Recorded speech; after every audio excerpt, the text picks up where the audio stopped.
Palingenesis by Simon Hereward.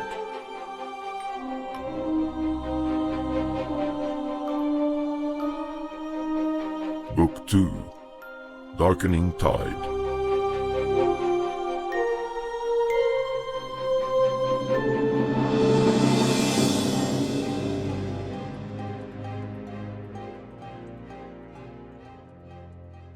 Chapter 17. An Ancient Apparition. There was something even more frightening than being questioned by the Queen of Nunmerik. To be left alone in the cold darkness of his prison, apparently forgotten. Even if there was only a desperate, insane hope of getting out, when they opened his door and dragged him up to the chamber, it was still there, tiny but undeniable. Not the greatest resolve, the strongest urge of reason could stifle it completely. The door opened, and there was a possibility that he would not be flung back in this time. But if it never opened, he would linger here forever, till he wasted away and the rats had their meager meal at last. For 3 days no one entered his cell except Gobrand's guards. They came only to drench him with water, to laugh as he sat spluttering and shivering. He still could not decide whether this was for their amusement, or whether the cells with wall shackles were kept clean in this way. Someone should tell them that he was not fastened to the wall. He was well able to wash himself. After their visit, he sat most of the day in his skin and the cursed crystal collar, waiting for his clothes to dry. He tried to remember how many days he had been in Lakeside. Eventually he settled the question with a compromise, somewhere between 8 and 10. Gareth looked around for something with which to scratch on the wall. In all the adventure stories he had read, the inmates of dungeons always marked off the days of their incarceration by chipping away at the walls of their prison. Perhaps it would make him feel less like a frightened child suffocating here in the dark, and more like a hardened convict resisting all manner of torture without giving in. It was all so different to what he had imagined such things were like. There was no gallantry, no heroism about his situation. He could not get out. If someone did not care enough to set him free, he would remain here till there was nothing left of him. That was the reality of it. He slept fitfully that night. It had become a habit by now to roll himself into a ball. The cold was not quite as severe then. He was troubled by a vivid dream again. Riot appeared in it. There was nothing wrong with him any more. Not even Talon would find a fault, except that his Viron eyes wore an expression of blame and accusation. Riot also wore a crown that was too large for him, and spoke several words Gareth could not remember when he woke. Still, he knew what the boy had wanted. Garth had mentioned that Riot had at least been honored in death, but Gareth knew he did not want to be buried as a king's son. He wanted to live, accepted and respected and free. And Riot had been his brother, the real son of Fengor and Athera. He had been the impostor, making claims to royalty to which he had never had a right. Perhaps it was only proper that he spent the rest of his life here in the stone grave. Fate had intervened to even the score. They came for him before the daily bowl arrived. He was only half sorry to miss the meal. It was far more important that someone had remembered he was still down here. The Queen was in a severe and unforgiving mood. Perhaps it had something to do with the things he had told her last time, things he could not remember anymore. Maybe he had dreamed it all. Maybe she just felt like being severe. They held him down on the stool and forced another brew down his throat. He tried to indicate that he would drink it by himself, since he had no desire to lose his eyes, but they had a firm grip on his mouth, and he could not get out a word before the stinking oil went into it. He gasped when the cup was empty. The taste of it was not as bad as he remembered. Perhaps they had watered it down. The effect was not as harsh as before either. At least it stayed down longer this time. He even saw Elena lean closer to him, her lips set in a tight line. But quickly she turned sideways, and the stone floor struck his head a sickening blow. There were angry shouts, but he was floating away from them. Fur was his no longer, it had become unsafe. Keel was deserted. The house on the shore stood empty. There was nowhere to hide from her. The terrible anger pursued him. She wanted to break open his head and steal all his thoughts. He would not have it. There were fragile things in him, things he could not give up. A familiar pathway appeared before his feet. The gray mist-framed woods of silent needle trees. The stone marker stood at the crossroads, beckoning him forward. His heart slowed from the frantic pulse of terror when he noticed the old man sitting there. He was home again, even if the fire would not welcome him and the hearthrug had been stored away. There was a touch, a warm thought drawing him forward, though the watery image had an unfeeling arm about his shoulders. The gesture itself brought the comfort he craved. He wanted to speak, to talk things over, to ask advice and be reassured. Yet somehow, forming his thoughts into words required tremendous effort. I had a terrible dream. You dream? Here? Where should I dream? I live here. The old man's eyes flared. You live here? No, this is not your home. What you call dreams, this is the dream. The boy shook his head adamantly. No, I am awake now. I am here. The dreams are terrible. He swallowed hard and closed his eyes. I can still see the bones in the tree. White. The flesh torn away. The filthy ravens tearing. His eyes sprang open, horrified. A gasp of dismay escaped him. Oh, they're coming for me. The birds of death. But they found him instead. Elena watched the boy slip from the stool. At first she thought he would retch like the previous time, but he simply lost consciousness.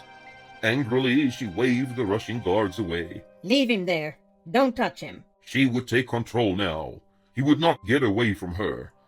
Every question she had would be answered in a satisfactory way. She closed her eyes and felt for his mind. There would be no resistance. He was a little boy, nothing more. And it was not her son she was going to break. That had been a trick. She felt the eyes on her before she knew where she was.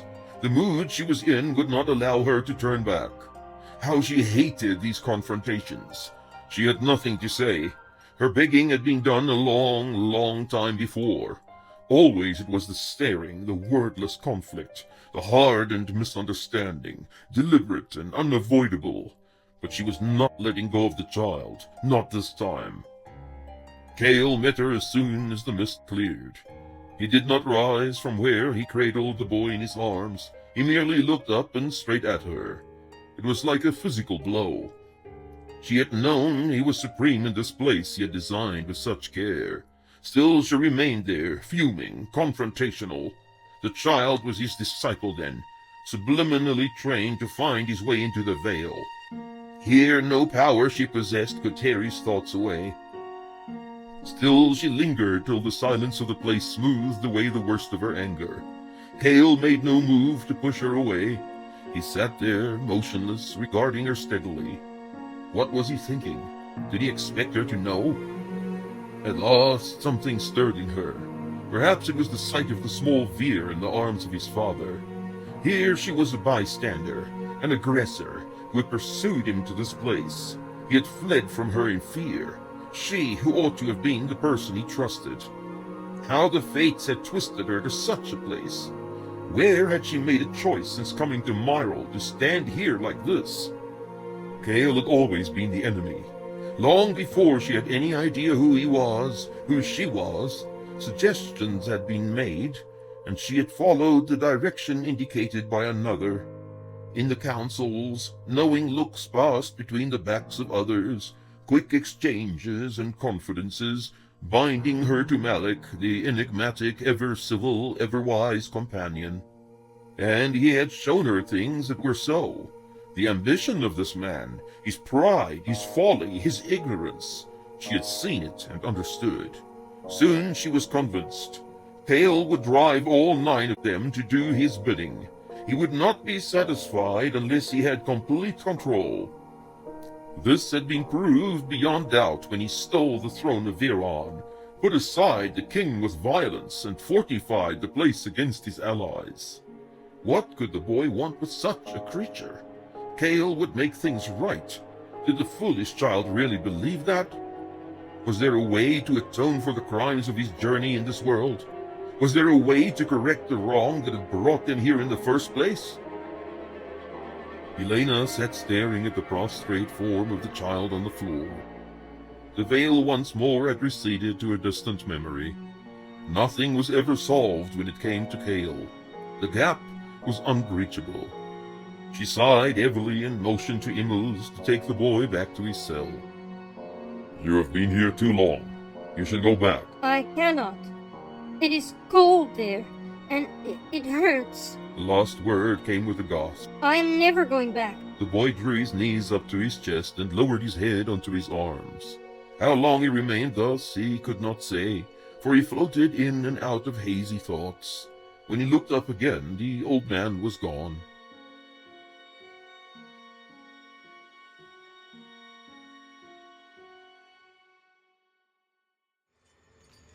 He was soaked again.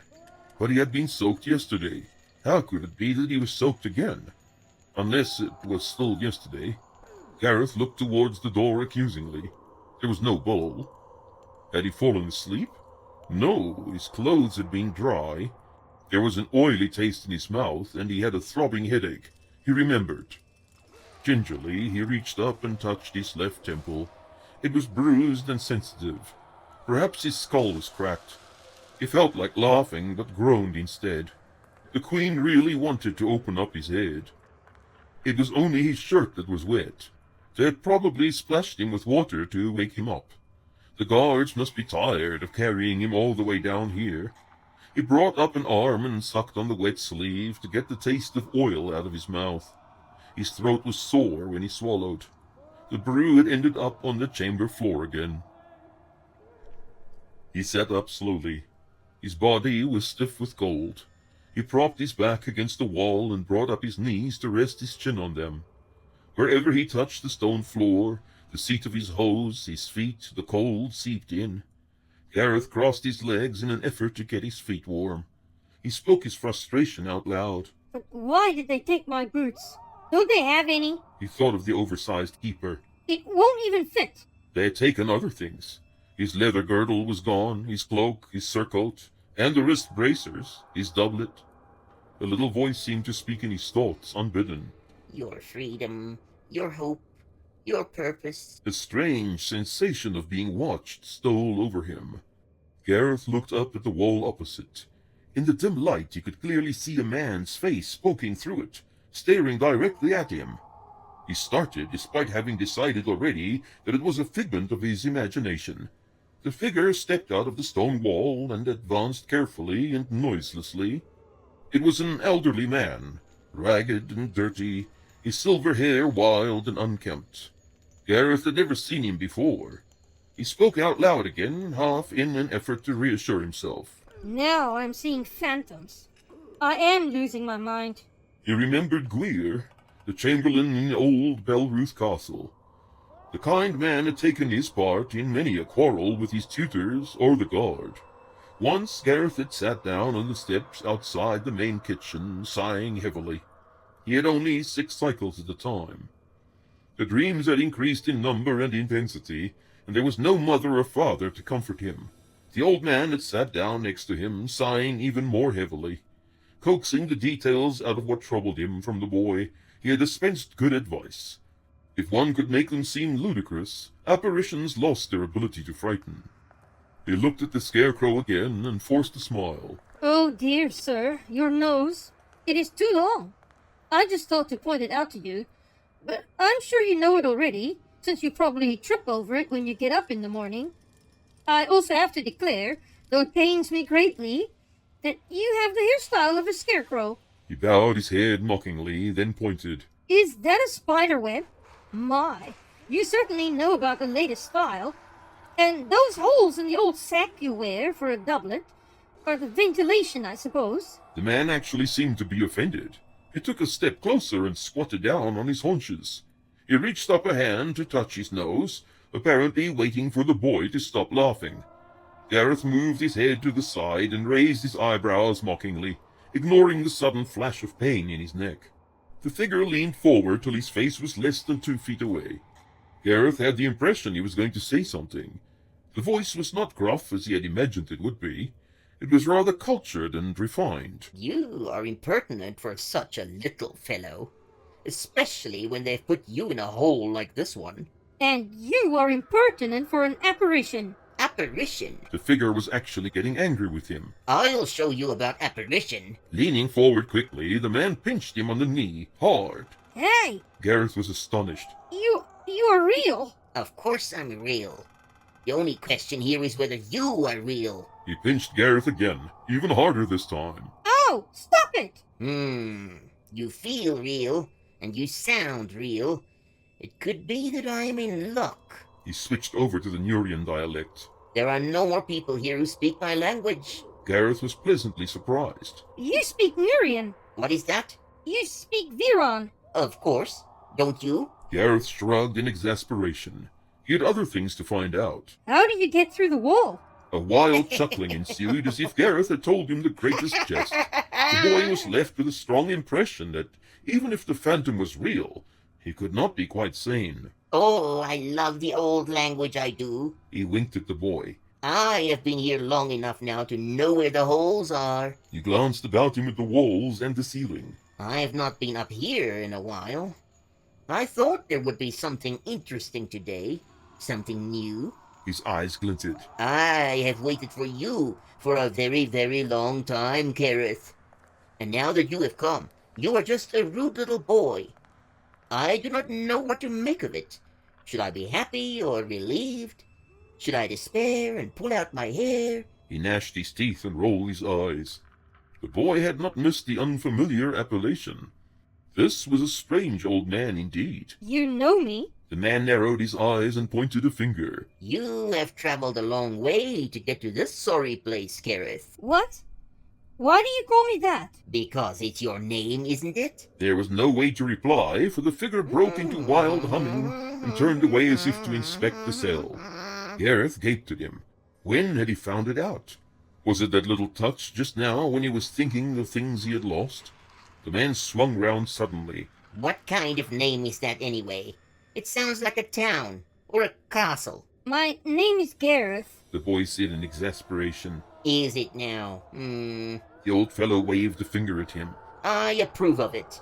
It is softer, more like a person. It could even be a little pleasant. He smiled, showing the boy his good teeth. This was an improvement, Gareth thought. Gareth is the old form. Many of the K sounds were softened in the Viron language. You must be old not to know this. Old, is it? What would a little grasshopper like you know about old? Let me... There was a banging on his cell door. A voice shouted from the other side. Hey, boy, who've you got in there with you? Not talking to yourself, are you? Gareth remembered his empty stomach. I'm hungry. He shouted as loudly as he could. There was laughter on the other side of the door. The guard moved off. The phantom man, who had jumped at the sound of the banging, crept closer again. If you can't wait for the morning, you'll have to eat the rats. He pointed at the far grill where something moved about in the dark. Gareth shuddered with disgust. I don't think I can eat a rat. Oh, if you are hungry enough, you will eat anything. Anything. I have eaten many hundreds of rats. That's why I am still alive and strong. He lifted an arm for Gareth to feel, but the boy was not interested. There was shuffling at the door. The floor flap lifted, and the bowl was shoved through. They looked at each other in amazement. The old man made large eyes, pursed his lips, and said, The service has improved. Gareth laughed and crawled towards the bowl. Maybe it was a remnant from the guard's lunch he did not care for. Instead of throwing it to the rats, he had brought it here. The old man looked longingly at the bowl. Gareth was not sure whether the contents were edible. He sniffed at it. Can one eat this? There was a wink in reply. One can eat it, but there's surely not enough for two. A cackling laugh filled the cell. The boy had to smile. He picked out a little piece of the pulpy substance and put it in his mouth. It was some kind of vegetable, tasting of nothing much, but substantial and filling. He swallowed and sighed with satisfaction. The old man regarded him steadily. He caught a glimpse of the contents of the bowl. So, what a treat! He smacked his lips loudly. I must remember your trick when I get back to my cell. Once Gareth had eaten, the man came to sit next to him. He was close enough to catch the smell of him, something between dusty earth and the dried stalks of sun-tied reeds. Perhaps he was withering away also. Still, it was immensely comforting to have another human being so close to him, and a fellow sufferer at that, who understood the struggle against despair. I do not know your name. The old man glanced at him quickly, suspiciously. It no longer has any meaning. Could you tell me what it is? The meaning was lost. Here in the dark. Don't you know it anymore? He was angry again. Aren't you listening to me? It is meaningless. Just a funny little sound that'll make me turn my head. But they stole the meaning. I do not remember what it signifies. I do not remember who I am. Gareth tried a different approach. What must I call you? You can call me Mireth. All the anger, all the frustration had disappeared from his voice. He smiled at Gareth. Do you know any rhymes? Rhymes? You mean like songs? Songs. Mireth rubbed his hands together with glee. I know several songs. Songs with secrets. He hummed for a few moments before putting words to the tune. Breathe it if you dare, the Queen's own evil breath, bringing silent death. Gareth looked at him bemusedly, but also with puzzlement. Secrets, the old fellow had said. Do you mean that brew of hers? Like a potion? He shook his head vehemently. Oh no, this is the creeping death in the lower tunnels. A vapor you cannot smell. It steals your breath while you are asleep. He laughed as if it was amusing. And the guards run when they save the bodies. They close the tunnels and seal the cracks with clay. But the vapor seeps through when they are not looking. It can be a dangerous place, the underground, and how they love to burrow into it. Can it get up here? Mireth was still smiling. If it does, you won't know it. Not with that thing around your neck. Gareth fingered the collar. He did not like the idea of being trapped here, blind to the perils of the place. Here is another rhyme for you, a good one. This time it was more like a chant than a ditty, with a solemn tone to it.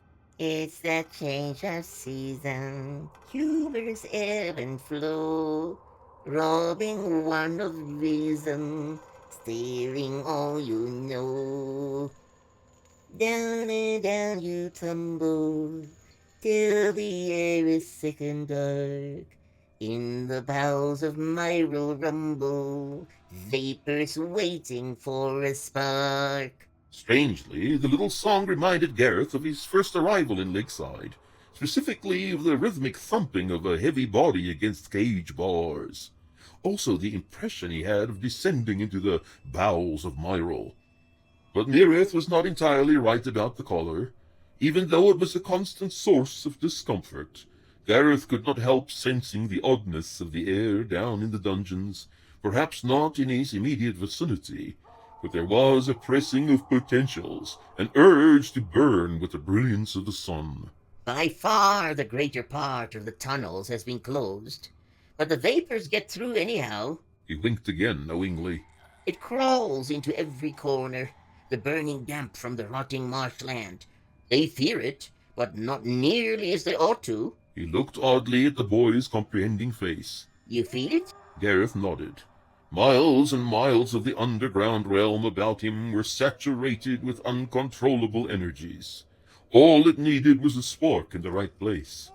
Many of the ancient seals were leaking again, filling tunnels still in use.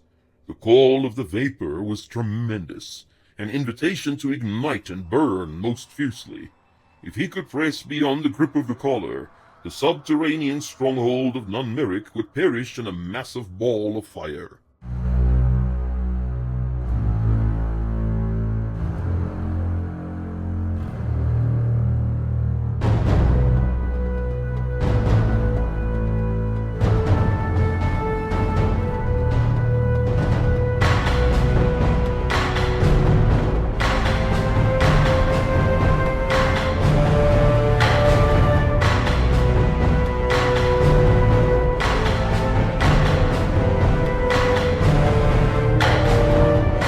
the first skirmishes with the advancing Geary warriors, Ranald knew he was up against a determined foe. This was no mere raid for captives or plunder. The Southlanders planned to conquer territory and subject the people in it. They kept the reins tight on their young men. There were no rash commanders outstripping their fellows in an over-eager attempt to outbrave the next man. The war bands kept in close order, their bowmen in the front, marching quickly but cautiously to establish their beachhead. Ranald did not like what he saw of their tactics. The barbarians were calculating and in control. It would not be easy to trick such a host into doing anything foolish. Perhaps it would have been best to strike them hard while they were assembling on the southern coast, but that would mean Aaron Rock would be lost to the main invading force. He could not hold both places. The man to defend Greenmere was Captain Railf's eldest son, Railed. He had the tenacity of his father, but mixed with a great deal more sense. All he had to do was hold the city for a 10-day. 800 men would make up the garrison. It was a tiny force to leave in the path of such a massive enemy host, but Greenmere had stout defenses and would not be overrun easily. Moreover, there was general agreement that the barbarians would not waste time here, but rather return to finish off the defenders once Aaron itself had fallen. At worst, they would leave 1,000 or 2 to watch the garrison. Ranald hurried northwards to link up with his main army in Danemere. Aaron Rock would have to be reinforced, but not too heavily. Every man that could be spared from garrison duty was needed in the field host. With the ample warning they had received concerning the invasion, the muster should have been completed by now. When he arrived in Danemere, a host of 40,000 would await him. With these, he would have to crush the Amul landing to the north, and the Geary host approaching from the south in quick succession, if not simultaneously. It would be a hard struggle. Karth's small force would be a welcome addition to his host. He fervently hoped that they had not been too badly mauled in the fighting retreat from Heron Inrath. A field of tents had sprung up around Danemere. The colors were bright and cheerful, as if the thousands here had gathered for a fair and not a war. Every line and pattern had a meaning, testifying of the origin and allegiance of the inhabitants, whether they were city men or country folk, free or thrall, owners of land or trade rights. The standards raised above the insignia of fiefs as far afield as the Wolfsong River, the plains of Gull, the meadows and fertile fields of Linvale, the hamlets and woodland of Heed. Only the tents of the West Marsh contingent were thinly spread. Many had to remain there to man the strongholds at Ambervent and Oncrest. Known for their size and strength, the men of the West March would be sorely missed. Ranald inspected the host on the morning after his arrival. There were 42,000 men to take the field. Another 1,500 aides, physicians, and cooks would man the supply train of 160 ox carts. The men seemed eager and fresh, ready for the battles to come. It was a good thing they had no idea of the enemy numbers. The afternoon was spent issuing orders. 100 men hurried northwards to reinforce the garrison at Grin's Keep. 500 marched off to hold Rosfarron against the possible attack from the mound dwellers. 1,500 was sent to Aaron Rock to strengthen Railf's force. That evening, Ranald assembled his lords and nobles for a council of war. Command of the left wing was given to Eald of the West March. The right would fall under Earl Wayne of Linvale. Ranald would control the center personally. The commanders agreed to meet in the morning for an inspection of the battlefield. The ground on which they would take on the enemy host would be carefully selected and prepared, with every inch familiarized before their men set foot on it. If the superior numbers of the Gudrid Empire were to be negated, Aaron would have to outsmart them in every way possible. The 3 men were still marching back and forth along the Black River when the messenger from Greenmere arrived. They knew it was bad tidings he brought simply by noticing his haggard and dejected appearance. He had barely escaped capture, the man explained. The city had fallen in a single night. The enemy general was a cunning old fox. he pretended to march past the fortified city, leaving only a small detachment to keep watch. Under cover of darkness, he had doubled back with his entire host. Siege weapons appeared from nowhere, and in a massive assault the walls were overrun. Raels was fatally wounded in the final moments of the struggle. At least 300 men had fallen, and the rest were made prisoner. It was a disaster of the first degree. Ranald's commanders went over their plans with a different aspect than before. There was to be no false confidence and underestimation of the enemy now. They had their first taste of what was to come. The spectacular sight of the encamped host of Dainmere no longer impressed the three men who stood staring over to the right bank of the Black River that evening. And when they turned back to the camp, it was with somber mood and concern over what the morrow would bring. Captain Raelf received the tidings of his son's death and the defeat at Greenmere a day after his reinforcements arrived. Evrain had put in to glean what news he could on his way back from escorting the Inrothians to Wingmere. He had hoped to find further instructions from the king left with Raelf. For the time, though, it seemed that Ranald had bigger concerns than to keep the commander of his tiny fleet occupied. Both captains listened in disbelief when the report was brought to them. Raelf got up and started pacing up and down at the mention of his son. His face had turned red with distress. When the man completed his report and left the room, Evrain walked up to the grieving man to grip his hand. Raelf's shoulders were shaking, but there were no tears in his eyes. Evrain had lost a son, and the other knew this well. There was a measure of understanding and comfort in his touch that would have been lacking in another's. He knew what a supreme effort it was not to break down completely and rage against the shock and impossible pain. Words came to him, plain and simple, words that were true and absolute. He died well. Your son did you proud, and all of us. When my time comes, I cannot hope to do better. Raelf pressed his hand. He did not reply, but Evrain saw the appreciation in his eyes. He had never felt closer to the difficult character in front of him than at this moment. This was Malik's doing. I saw his agents try to kill me in the mounds, and again in Rosfarron. His murderers tried to enter my house and sink my boat. Now he has taken your son. You can see the king's reasoning.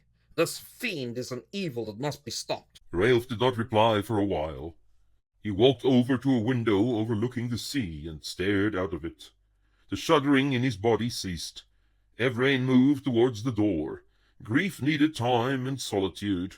Before he made his exit, the captain's voice sounded. Evrain, I am not given to trusting the Viron, but if it is as you say, if that marsh feeder is responsible for this, then I would break him with my own hands. As if to support his claim, Raelf lifted a hand-sized fist aloft. He was trembling with emotion once more.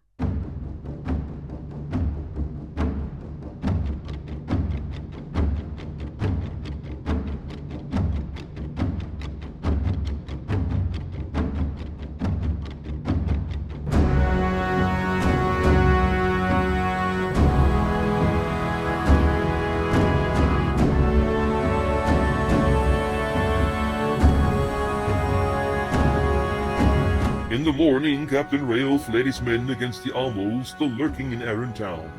It was a short, sharp engagement, supported by Evrain's men from the sea. Not a single barbarian escaped. With their retreat cut off by the Aranite vessels, and the ferocious assault on their position, resistance soon crumbled. Half the force surrendered and was marched off to Dainmere and the king. Perhaps a bargain could be made for the return of the Aranites captured at Greenmere. Afterwards, the captain hosted a victory feast in the fortress on the rock, and if he drank a little more than usual, and was not inclined to jest and roar with laughter as was his custom, no one found it surprising. Yet they all knew that their commander would be the better for it in the morning.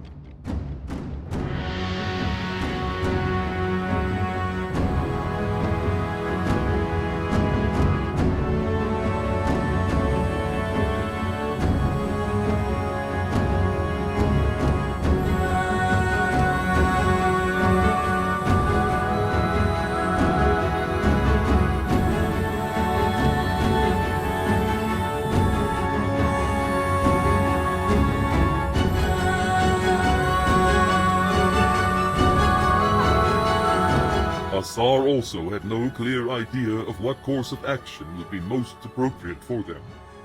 It was tempting to remain in the underground shelter. Surely it was the safest place to be. There were few fighting men among the survivors. If they were caught in the open by Hekan's raiders or Malik's marshland host, they would simply be annihilated in moments. Malvor seemed to be the only one concerned about taking part in any future clashes between his soon-to-be beleaguered Nuria and Malik's forces. He even considered striking out for Nuria on his own. Fabian and the remaining Nurians were divided in what ought to be done. In the end, the matter was decided for them. On the second day after Haldred's arrival, more visitors showed up in Brak. Scouts returned to the hideout with reports of sighting the newcomers clambering over the southern wall.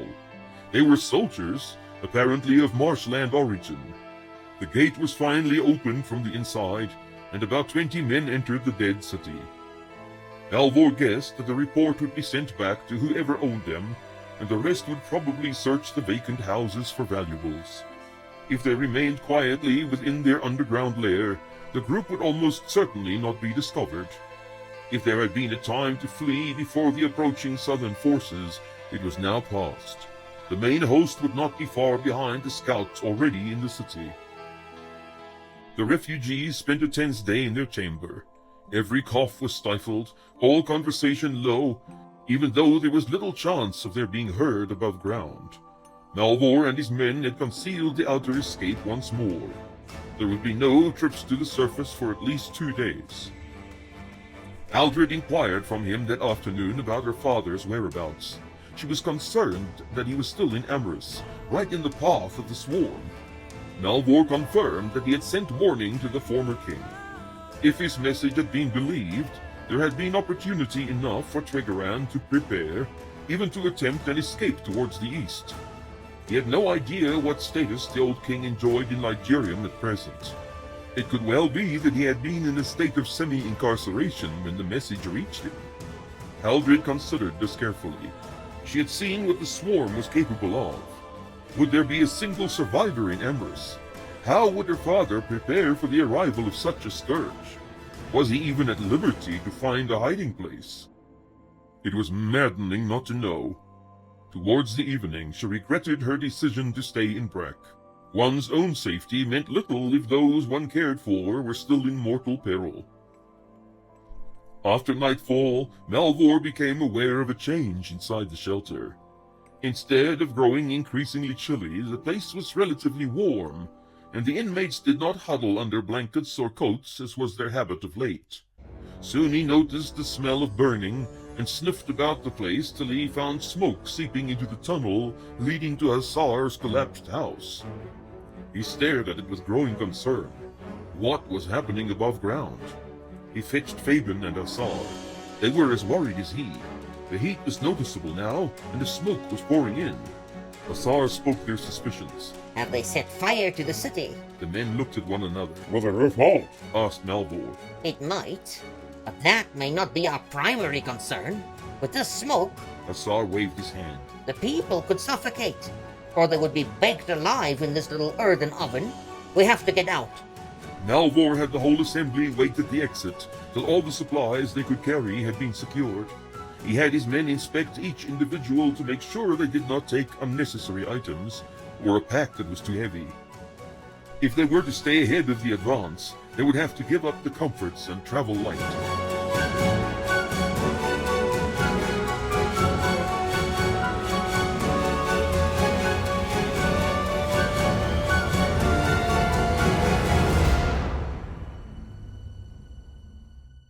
Once they had opened the doors, there was a remarkable difference. The night air was cold and fresh compared to the warm, stuffy interior. Malvor set off into the dark, and the rest filed out behind him. He would have to find a place for them to spend the night, but first put a couple of miles between them and Brak. They turned back to take a look. Smoke billowed up from the empty buildings to obscure the stars. Here and there, amber tongues reached from windows or crawled over the roofs. The reek of charring wood and fabric floated about them. Malvor noticed the dismayed stares of those who had known no other home. Even to him it was a sad and moving sight, though the people whose homes now disappeared into the inferno had already disappeared themselves. The glow made it easier for the others to find their way in the dark. Malvor led the group northwards, keeping to the road for the first mile or so. Once Lauren's eyes told him it was close to midnight, he ordered a halt. They camped a distance from the road in a thicket of brush and low trees. With any luck, they would not be visible from the city walls in the morning. Fabian woke him just before dawn. The news was not good. There are 2 men moving up the road from Breck. Malvor stretched, trying to get some of the stiffness out of his limbs. Have they seen us? They soon will. He nodded. Get our men ready. We'll have to surprise them. There were 6 Nurian hillmen besides Fabian. That was all that remained of his command, 7 soldiers. There were others among the refugees that could be used in a pinch, but he had no idea of their fighting capabilities. Malvor peered out of their shelter in the direction of Breck. 2 figures approached, in a cautious way, keeping to the sides of the road. They were looking at the ground often, as if to find markings there. It would not be easy to catch them off guard. Haldred woke to sounds of shouting. She remembered the need for concealment and assumed the worst had happened. They had been discovered. With Maris at her side, she rushed to the edge of the thick brush and peered out in the direction from which the shouting had come. The captain and his men were grappling with 2 strangers, or one at least, for the other had taken to his heels and was fleeing in the direction of the city. He was a big man, confident to the point of arrogance. Malvor went straight for him, calling to Fabian to catch the other one. Haldred caught her breath at the sight of their clash. The Nurian was more agile, but not as powerful. The first blows of the stranger seemed to knock aside the captain's defenses with ease. The picture of Julas fighting for his life in the Tristwood came to her memory.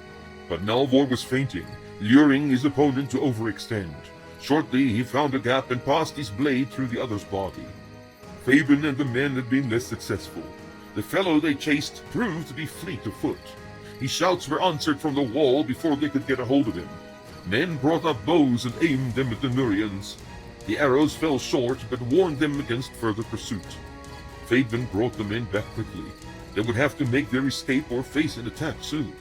Haldred joined the waiting captain at the body of the fallen enemy. These are not raiders. Malvor touched the markings on the leather armor with his blood-stained blade. They form part of the vanguard of Malik's forces. He is already marching northwards. Haldred looked at him in alarm. They know we are here now. They don't know how many men we have, but we have shown them whose side we're on anyway. Malvor wiped his brow. We better get moving as soon as possible. These fellows will send for aid from the main body. We don't know how close they are. Where are we heading? Northwards for now, off the road as far as possible. Beyond that, I'm not sure. We should go to Amrys. There may be more survivors. Her voice trailed off. Amrys, you are thinking of the king and queen. We need supplies anyway. The swarm would have passed. I cannot think of a better destination for the moment. She smiled with relief. If only her parents had heeded the warning. Malvor motioned to his men. Get the people ready to travel. Anything not essential must be left behind. We will move as fast as we can. Once we get to the clearing, we will head westwards to join the main road. We cannot cross anywhere but at Nicoma with all these women and children along. Hurry now. Haldred turned away to gather her few things and her son. All the security she had felt in Asar's shelter had been shattered. Her flight had only been interrupted. Moreover, pursuing them now was a far greater danger than the bandit Lord Hekan Seer. Yet something in her rejoiced to be acting again. It was unbearable to sit hidden away when she knew full well there would be nothing left of her world, and her people would be gone, when finally she had courage enough to crawl out again.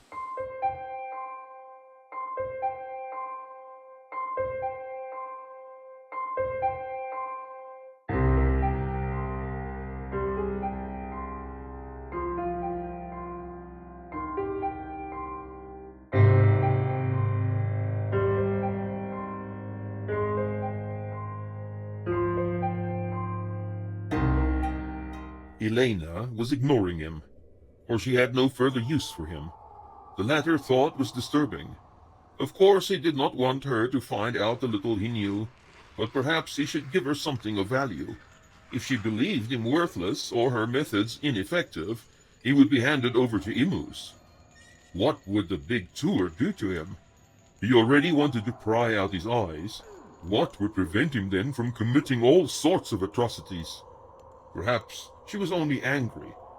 Would she really abandon him to be tortured or murdered? The queen seemed ruthless and uncaring, yet he remembered her as he had seen her in Fenvale, utterly despondent and forlorn. She did not belong here in this horrible place of violence and pain. Even if Kale was eventually plowed under, she would never escape the taint, the mire through which she had to crawl for her empty victory. Gareth knew this, but did Elena? Eyes stared at him from the ceiling. It was incredible to think that someone was sitting inside the solid rock, slowly pressing through it like wading through thick, slimy water. It was not possible. Mirith had to have leaped from his imagination. There was no other acceptable explanation for the old man's existence. Gareth suspected firmly that he was going insane. It was pathetic, really. The men in the books held out for cycles on end before anything like this happened to them. Maybe he was simply too young for this type of adventure, as for everything else of importance that had occurred during his short life. He was powerless. That was the simple truth. The great big men who knew everything had let him slip into this hole in the ground, and here he would remain lost. Mireth had a hand pressed against the wall. His eyes were round and large. Gareth looked on with growing amusement and shook his head when he heard the old fellow's voice. I thought there was a miscalculation. For all his impossible skill in passing through solid objects, the apparition did not seem capable of getting down from the ceiling without hurting himself. He clung to the rough stone of the upper wall like a limpet, afraid to move a muscle. In the end, the boy had to lend him a hand, though the roof was certainly not too high for a simple jump. Gareth marveled that he could make a person so real, and heavy too, by thought alone. It had to be that the old man was a prisoner here like him, even if he had extraordinary powers. Then there was the mystery to ponder of why he did not simply walk out of the place to regain his freedom. Perhaps he was no longer sufficiently in command of his faculties to consider such a course of action. The morning bowl of gruel had gone already, but he noticed the eyes searching for it. He did not believe Mirith would ask him to share it, but perpetual hunger made him look for food wherever he went. Gareth seated himself on the stone floor again. He felt a little weak, and the collar was especially oppressive this day. The ache it caused was numbing, almost paralyzing, so all he wanted was to lie down and sleep. Yet something warned him that the sleep would not be beneficial. Mirith busied himself poking around the floor grill opposite. It was the entrance for all manner of visitors, from the large fat rats to inquisitive mice and the armored swamp beetles that seemed to be their principal food supply.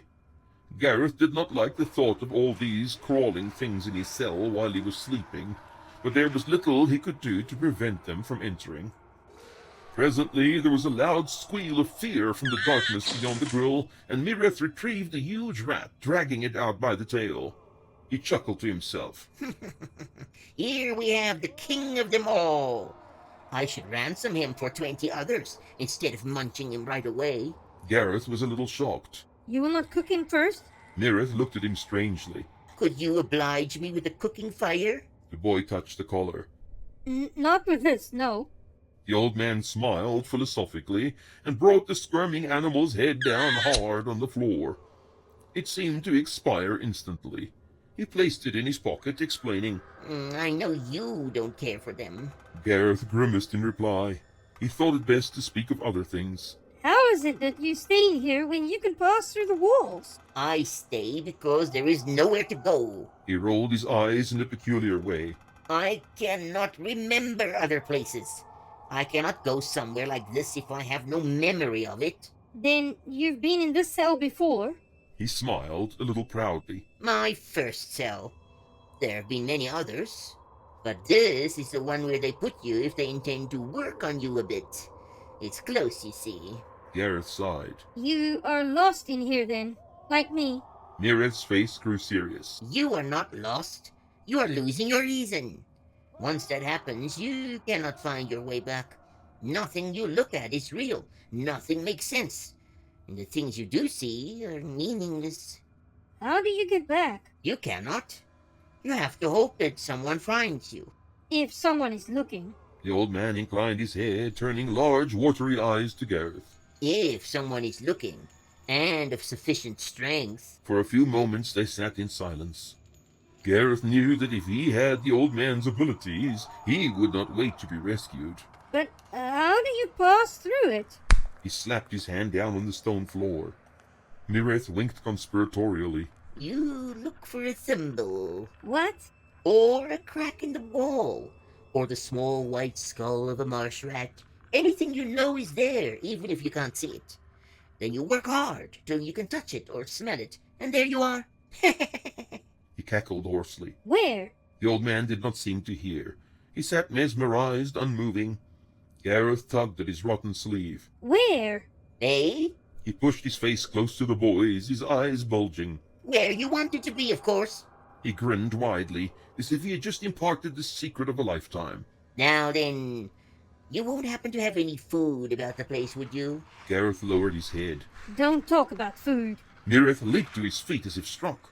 He was amazingly agile for such an old creature. What? He crouched again like an animal, his eyes half closed. It's don't talk about food, sir. Yes, that's what it is. Don't talk about food, sir.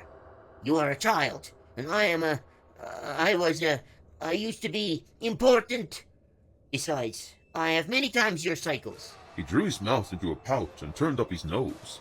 Nor would he speak another word till Gareth had apologized profusely. His attitude was so ludicrous and out of place that the boy would have laughed out loud had he not realized that this would be the worst possible thing to do at the moment. He needed to wheedle a few more answers out of the old fellow, even if they made little sense. What did you mean by hard work just now? He hoped fervently that Mireth could still remember. A sly grin spread over the wrinkled face. Hard work. To make your way from one place to another. His arms flailed out as if he were swimming through a muddy pool. Even if the places are only in your mind. He grinned, displaying his surprisingly clean teeth, and made such a silly sight that Gareth had to grin back. In the evening there was a hunk of black bread and a jug of water. Gareth thought it too good to be true. Did all prisoners receive this ration, or had the guard from the day before taken pity on him? Suspicions whirled about him. Maybe the food was to bolster his strength. There could be a nasty session waiting upstairs. He shrugged and grabbed the bread. Whether he ate it or not, the possibility of torture would not disappear.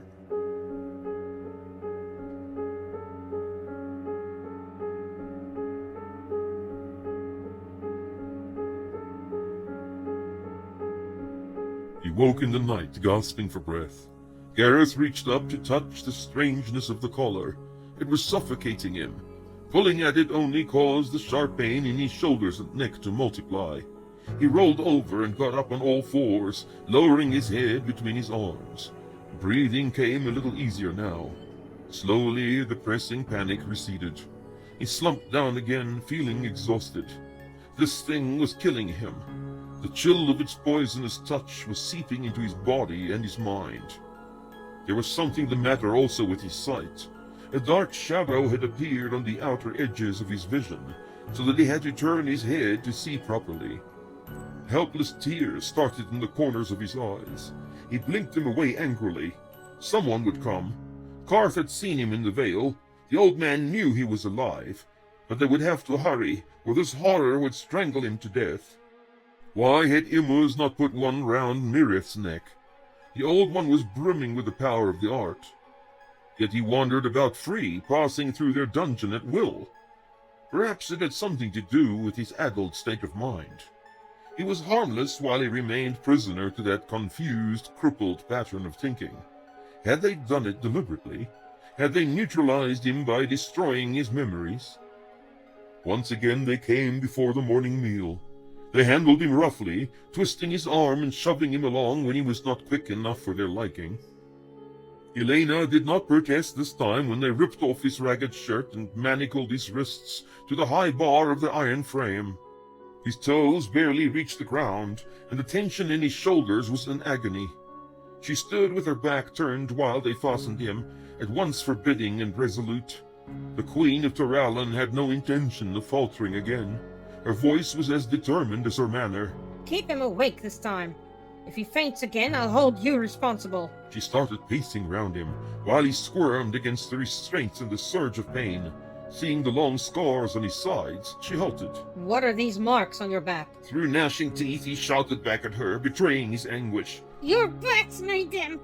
The things you and Manic have let loose to tear the flesh off all living creatures. She did not reply, but he knew she was displeased with his outburst. Through the blur of pain, he could not care at all. Elena started pacing again, round and round him, watching him suffer. As soon as she came into view, his eyes followed her till she disappeared again. He knew she was wearing down his resistance, and he also knew that it would work. At last she stopped in front of him, but she simply stood there, saying nothing. He had gripped the chains above the manacles with his fingers, but any attempt to hold on sent a shock of pain through his back. She was ugly to him now, a witch who had sold herself to the Lord of Shadows. A flash of memory came to him. The woman in his temple dream, her soul corrupted by the enticement of power, her mind seduced by the false promise of fulfillment. He could stand the pain no longer.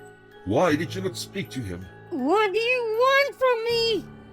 I don't know his plans. Silence. Her eyes bored into him. I will ask the questions. Are you ready to answer them yet? Shall I leave you to think a little while longer? Do what you like. You are a beast. You are not my mother. You are not even yourself. Imu stepped forward. Let me aid you. Elena raised a hand to silence him. You will kill him. There is little enough left as it is.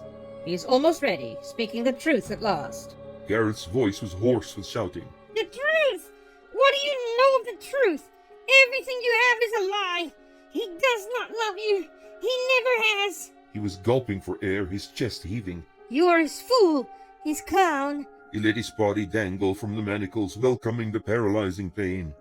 The veil was beckoning. Soon now he would escape, and they would sit with his useless frame.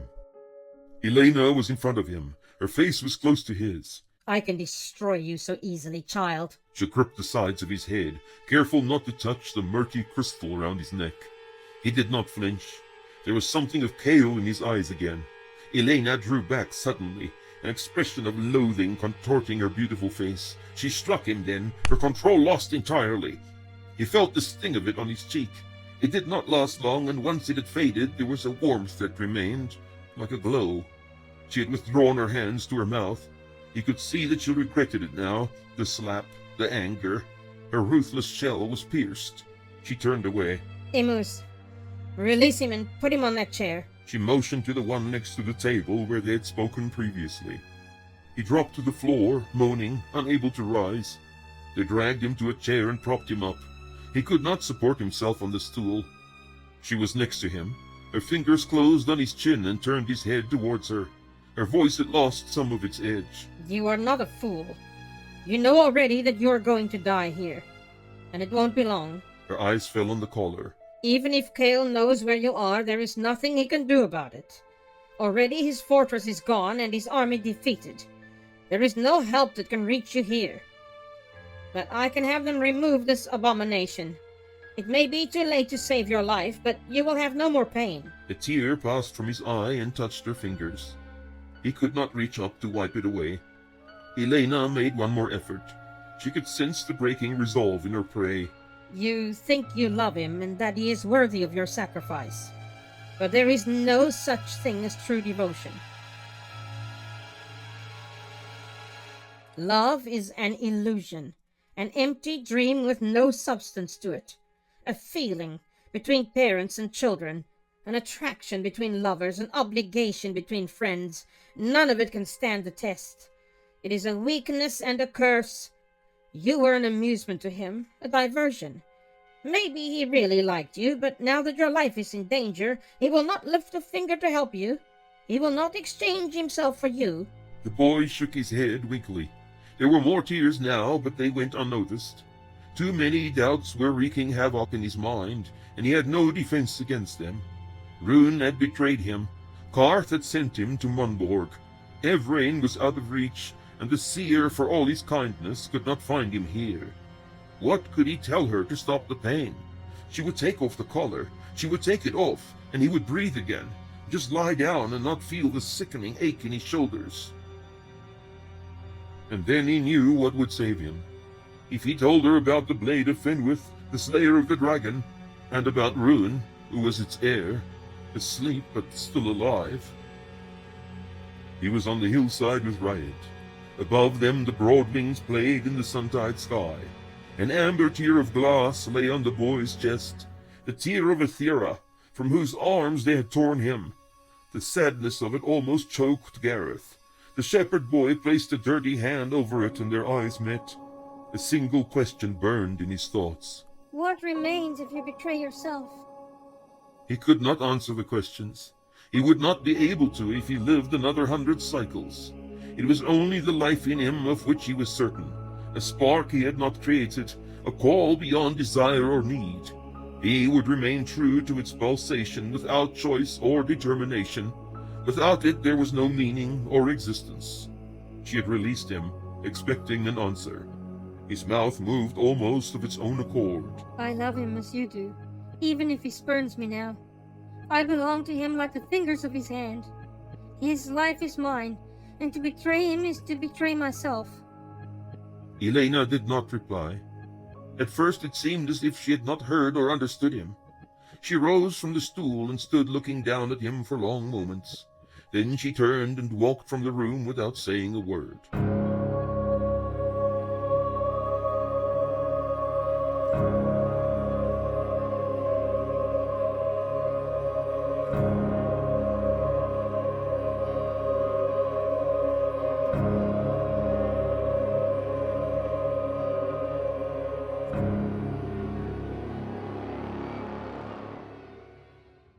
Gareth missed the bowl of gruel when he was back in his cell. Still, he wondered if he had enough energy left in him to eat it if it had been there waiting. He lay on his back with a crumpled-up shirt they had flung in after him under his head. His body felt bruised and oversensitive. The slightest movement caused him discomfort. He drifted into sleep. It was like sinking into a deep pool of cold water. He imagined someone talking to him.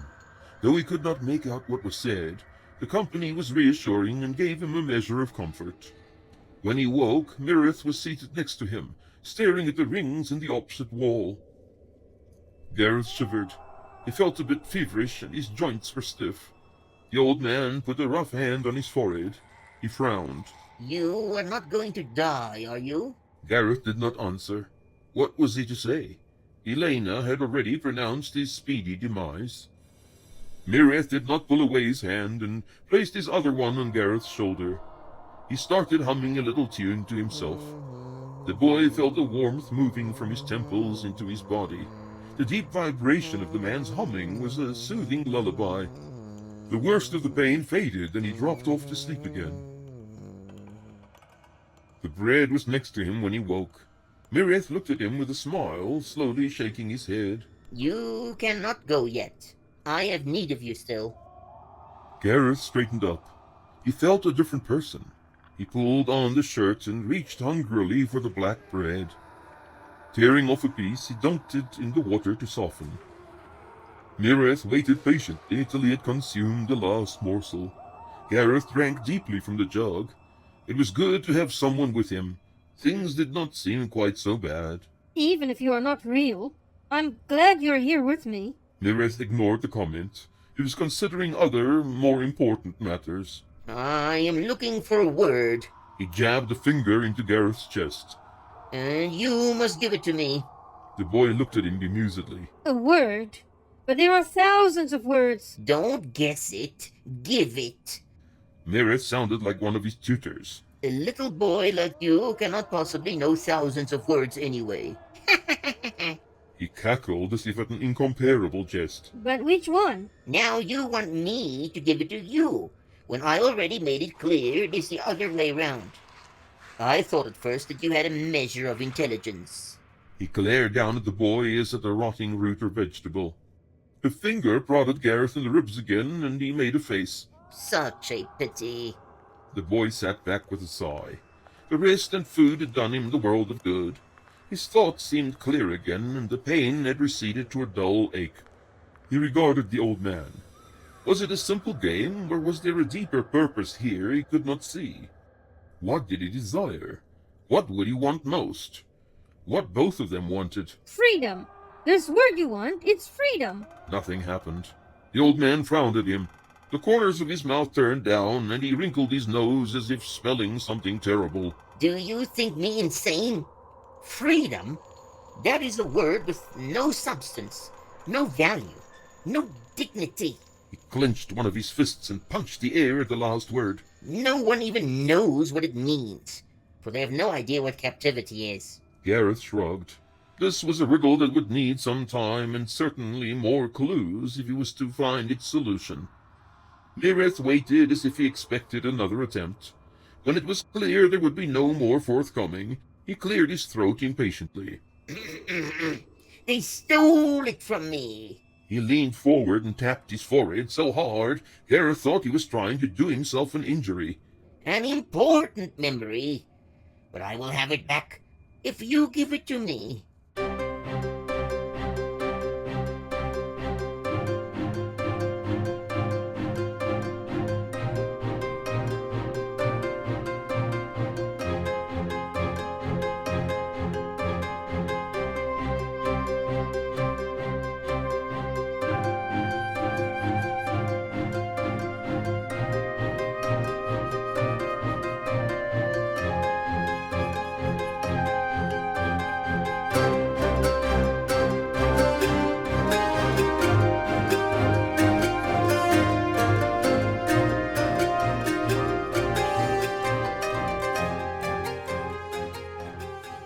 Yennig raised his oversized fist, and the roars of approval he had anticipated erupted from the gathering. The host outside the council house of Klemoth heard the enthusiasm of their chieftains inside, and a ripple of anticipation passed through the ranks. Age-old hatreds, smoldering in recent cycles, had at last been fanned into flames once more. The Tyndall, commonly and derogatively labeled as mound dwellers by their oppressors, would take up arms against the king of Erin. Yennig smiled to himself. It would not be an unequal struggle again like in the past. Previous uprisings had had no chance of ultimate success. The Erinite kingdom was far too strong to be dismayed by the warriors of the mounds. Then there had been the hope of being disruptive, enough to gain a concession or two. Small favors and useless land were the rewards for the blood shed. Now at last there were powerful allies, armies outnumbering the mighty hosts of Erin. There was the opportunity for ultimate victory, for plunder beyond their wildest dreams, for land that was theirs by right, and he was to lead the way to their triumph. Men pressed forward to make their marks in blood. Knives were drawn to touch the thumb of the shield hand. The quill passed from one to the other as they eagerly committed their plans to the coming struggle. Such a scene had been impossible to imagine 3 or even 2 cycles before. Since the coming of Lord Malik's man Rost, there had been a consolidating of power. Other contenders for the position of Overlord were persuaded or eliminated. Chieftains were bought or coerced into an alliance. Now, with the prospect of victory and vengeance before them, the clans were a unified force again. Yennig held up his knife also. All the eyes were fixed on it as he drew it slowly across his left thumb. Rost was at his side, a half smile on his face. He handed the quill to the new king of Gull. Yennig took it and added the mark of the Black Fern clan next to the other 9. He lifted the image high above his head, and the roars resounded again and again. An echo of it rippled through the crowd outside to rise and swell when the chiefs stepped forth one by one. At last the king appeared, the trophy of war in his hand. Excitement spilled over. The warriors shouted till they were hoarse and frenzied, leaping about with their weapons drawn. It was a wild scene, one to gladden the heart of any Tyndall chieftain, and not seen among the mounds for a long time. Old feuds would be forgotten now. The clansmen were all brothers again. Brief celebrations followed in the principal town of Plymouth. There was dancing and singing, and for once an abundance of ale. No need to work sparingly when the cellars of Rosferran beckoned. Men drank freely, but not excessively. In the morning they would set out for their appointment with the usurping Earls of Arran. Yennig was well satisfied with the muster of 2,500 warriors. It had been decided not to waste their strength in a siege against Grin's Keep. There was little in the way of plunder to be expected in the garrison town anyway. Far more inviting was the city of Rosferran, with its crumbling wall and rich surrounding farms. Through the narrow defiles and ravines they streamed, their banners overhead, among the red clay mounds that marked their degradation, down to the King's Road. Behind them came more than 200 camp followers, mostly women. Some had come to see the spectacle of King Ranald's men defeated, others to aid husbands or sons, more for the slight offer of livelihood. There were no wagons to slow their advance. The Tyndall owned no draft animals. Within 2 days the city of their enemies would feel the wrath of centuries descend upon them. Yet Rosferran was not unprepared as they had hoped. Even before the Council of Chiefs in Plymouth had commenced, the farmers and their families started the evacuation ordered by the king. Livestock were driven overland to places of safety beyond the Sweetgrass River. All stocks and stores were loaded on wagons, and either carted into Rosferran or sent southwards to Danemere. Provisions were made for the people of the city to move out of the way of danger. The captain in charge of the defense encouraged them to go. In case of a siege, civilians would only be a hazard. An effort was made to strengthen the wall, but extensive reparations were out of the question. It was encouraging to find a local militia of 250 volunteers to augment the 500 men sent by the king. There was a shortage of weapons, especially bows. The blacksmith churned out crude but effective short swords for the volunteers. Rosferran would not be pillaged without a fight. Smoke rising from the countryside was the first indication that the moundsman host was closing in on the city. Having found little of value in the houses and barns of the farmsteads, Yennig's men were in a foul mood. There were obvious signs of preparation by the local Arranites against their invasion. Their plans had been uncovered, and the element of surprise lost. It seemed the easy pickings they had hoped for would not materialize. The moundsmen set fire to everything in sight. The fields with their green shoots did not burn well, but the wooden structures of the farmers needed little more than a torch flung onto the thatched roof. The arson was thoughtless and wanton. Only when the new king arrived and had no better place to be quartered than his goatskin tent did it occur to some that one of the farmhouses would have served them well. Yet the noose had tightened around the city. The garrison manned the walls in anticipation of an assault. Yennig's men at first seemed loath to oblige them. The picture presented to them had been one of stealthy night attacks, taking the Arranites by surprise, little resistance and much looting. Even though there were weak places in the defense, there would be a battle here, not a massacre. They surrounded the city, each clan with its chief.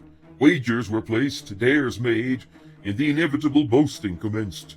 Rewards were offered for the first clansman over the wall, the first drawing of enemy blood, the head of the enemy commander. Towards nightfall the warriors gathered in their assault columns. There was shouting now in the old tongue, deeds of bravery recounted, more boasts flung into the dark sky, as if words alone could dismay the enemy soldiers and rob them of courage. As yet there was no response from the walls. Individual moundsmen moved forward, protected by the cloak of darkness from enemy bowmen. The columns were moving too, forwards and sideways, asp-like, picking the points of their assault with care. Inside the city, men waited nervously. Those who hoped fervently not to be part of the coming fight lurked in cellars. Their doors were shut and barred, but still they could hear the muffled alien roar outside. It was the sound of men driven to bloodlust and a frenzy of hatred. If the garrison could not beat off the assault, Rosferran was in for a night of horror.